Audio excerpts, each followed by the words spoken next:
BPSC से बहाल शिक्षक से जब पूछा जाता है कि आप क्या करते हैं, तो वे बोलते हैं मैं बीपीएससी शिक्षक हूं।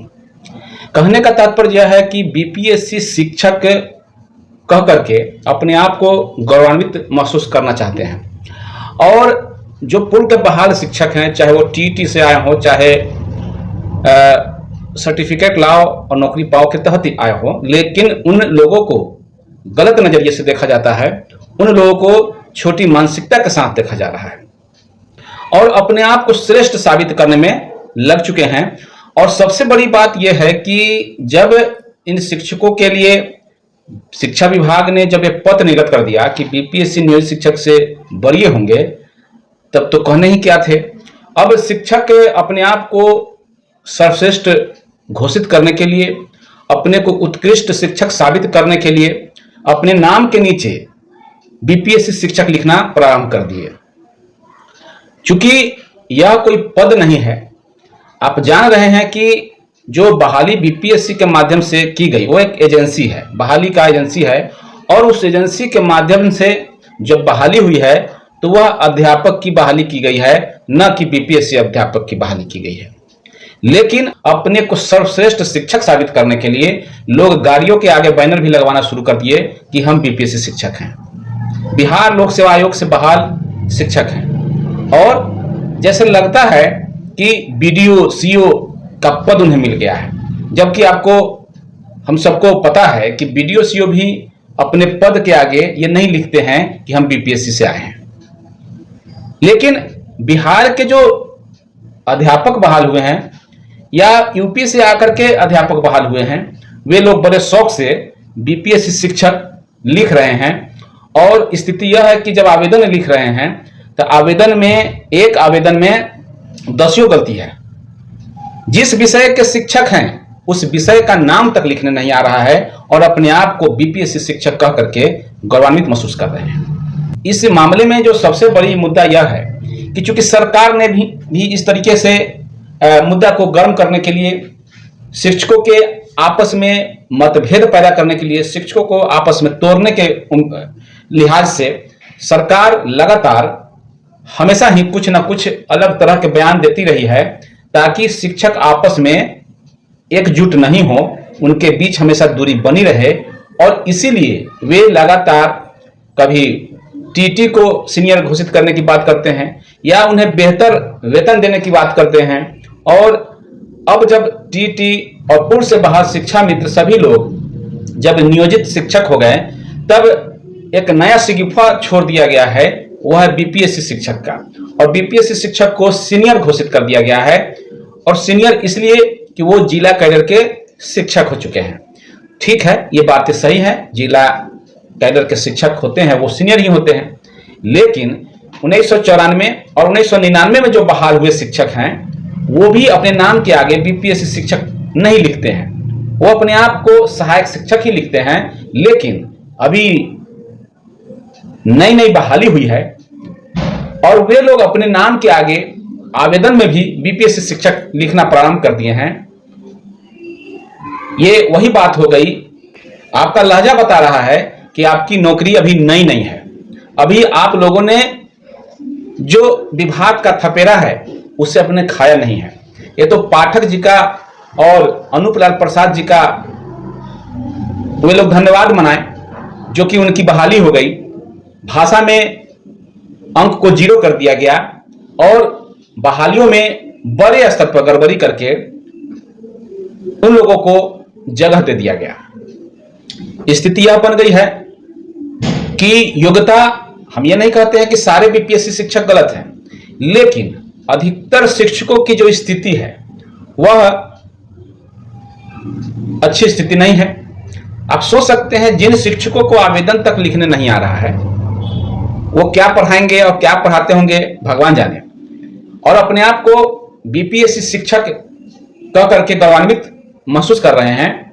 मैं उनको क्या कहूं, मैं उन्हें इतना ही कहना चाहूंगा कि अभी आप नए इस विभाग में आए हैं तो पहले ठहरिए, समझिए और इस विभाग के जो कारगुजारी है उससे भी समझने का प्रयास कीजिए। कितने ही आसान तरीके से आप लोगों को वैसे क्षेत्रों में, वैसे जगहों पर भेज दिया जहां आप लोगों की इच्छा नहीं थी। लेकिन चूंकि नौकरी ऐसी चीज है, खोजने से भी नहीं मिल रही है, भगवान मिल जाते हैं लेकिन नौकरी नहीं मिलती है। ऐसे परिस्थिति में जब ये नौकरी मिला है तो सुदूर क्षेत्रों में, नदी के पार क्षेत्रों में नौकरी हुई है। अब जब शिक्षक वहां जा रहे हैं तो किसी की डूब करके मौत हो जा रही है, किसी का समय पर पहुंच नहीं पा रहे हैं, कोई एक्सीडेंट कर जा रहे हैं, कोई ट्रेन से कट जा रहे हैं। ये सारी घटनाएं हो रही हैं और ये सारी घटनाओं के पीछे सरकार की जो रवैया है, जो तानाशाही तंत्र है, उस रवैये के वजह से ये सारा हो रहा है। और हम आप क्या है, सभी नियोजित और बीपीएससी शिक्षक में उलझ चुके हैं। कौन सीनियर है, कौन जूनियर है, उसमें उलझ चुके हैं। लेकिन असल मुद्दा क्या है, हम लोग भूल चुके हैं। जब हम अपने आप को राष्ट्र निर्माता कहते हैं, लेकिन राष्ट्र निर्माता की कोई भी गुण हम लोगों में अगर नहीं है, शिक्षकों में नहीं है, तो अपने आप को राष्ट्र निर्माता कहना ये कहीं से उचित नहीं है। अभी बीपीएससी से आए हैं बहुत सारे शिक्षक और राजकीय सम्मान भी उनको दिया गया है। अब क्यों दिया गया है, इसके पीछे का कारण तर्क आप लोग भी अच्छी तरह से समझ रहे हैं। क्योंकि सभी लोग सोशल मीडिया चला रहे हैं, लेकिन कुछ लोग उसका अच्छा से इस्तेमाल कर रहे हैं, नाच गाना करके सोशल मीडिया पर डाल रहे हैं। उससे बच्चों में कितनी योग्यता जा रही है इससे कोई मतलब नहीं है। लेकिन आपको राजकीय सम्मान से सम्मानित किया जा रहा है क्योंकि सोशल मीडिया में आपकी चर्चा हो रही है और हम उसी में खुश हैं। लेकिन हम सबके आपसी दुराव और आपसी बिखराव का फायदा ये सरकार लगातार उठा रही है। सरकार को सिर्फ इससे मतलब है कि ये शिक्षक कैसे आपस में फूटे रहें, बटे रहें और हम उस पर आधिपत्य चलाते रहें। क्या आप लोगों से हम इतना जानना चाहते हैं कि बीपीएससी से तो आप बहाल हो गए हैं, लेकिन इसके पीछे की सारी मेहनत नियोजित शिक्षकों की है। ये लगातार नियोजित शिक्षक जो मांग करते रहे हैं, कोर्ट से लेकर के सड़क से लेकर सदन तक, सरकार इसमें सख्ते में आ गई और उन्होंने देखा कि अब इन लोगों से पीछा छुड़ाना है, तो एक नई नीति पर चले गए और नियोजित शिक्षकों को डायन कर्नल घोषित कर दिया। जैसे पूर्व में नियमित शिक्षकों को डायन कर्नल घोषित कर दिया गया। लेकिन हम सब आपसे एक सवाल रखते हैं, क्या आपको आपका मूल अधिकार जो समान काम समान वेतन है वो आज मिल रहा है? नहीं, इस पर कोई नहीं बोलेंगे। क्यों नहीं बोलेंगे? क्योंकि आपको खुद का अपना अधिकार पता ही नहीं है और अपने आप को बीपीएससी शिक्षक कहलाना आप गर्व महसूस कर रहे हैं। आपको पता होना चाहिए कि आपके साथ आप ही के विद्यालय में कोई 9300 के स्केल पर काम कर रहे हैं और कोई 5200 के स्केल वाले पर काम कर रहे हैं। और उसी का जो कन्वर्टेड अभी 7th पे आपको दिया गया है, उसी का कन्वर्टेड रूप है। तो कहने का औचित्य यह है कि हम अपने आप को बीपीएससी कह ले, राजकर्मी कह ले, लेकिन जो आपका मूल अधिकार है उससे आज भी सभी शिक्षक दूर हैं। या कहे तो उनकी जिंदगी में इतनी ज्यादा व्यस्तताएं हो गई है, या फिर उनकी जिंदगी इतनी जटिल हो चुकी है कि अब वो ये नौकरी छोड़ के दूसरा नौकरी नहीं कर पाएंगे। लेकिन जब जिस नौकरी में हैं उस पैसे के आधार पर वे अपने बच्चों, अपने घर परिवार को, अपने बूढ़े माँ बाप को उसी हिसाब से घर चला रहे हैं, माँ बाप का इलाज करवा रहे हैं, बच्चों को पढ़ा रहे हैं। अगर उन शिक्षकों का वेतन अब 1 माह भी बंद होता है तो उनकी स्थिति चरमरा जाएगी। लेकिन नियोजित क्या करें? नियोजित तो आप समझ सकते हैं कि 1500 से लड़ करके आज 45,000 से 50,000 के मासिक वेतन पर पहुंचे हैं। तो उनकी ये लड़ाई थी, उनका अपना स्वाभिमान था, उनकी अपनी जो क्षमता थी, ऊर्जा थी, उसको लगा कर उन्होंने ये लड़ाई लड़ी। लेकिन अब उनके पास उतनी क्षमता नहीं है। लेकिन बीपीएससी अपने आप को जो कह रहे हैं, आप लोग खुद सोचिए, क्या आपको अपना अधिकार मिल रहा है?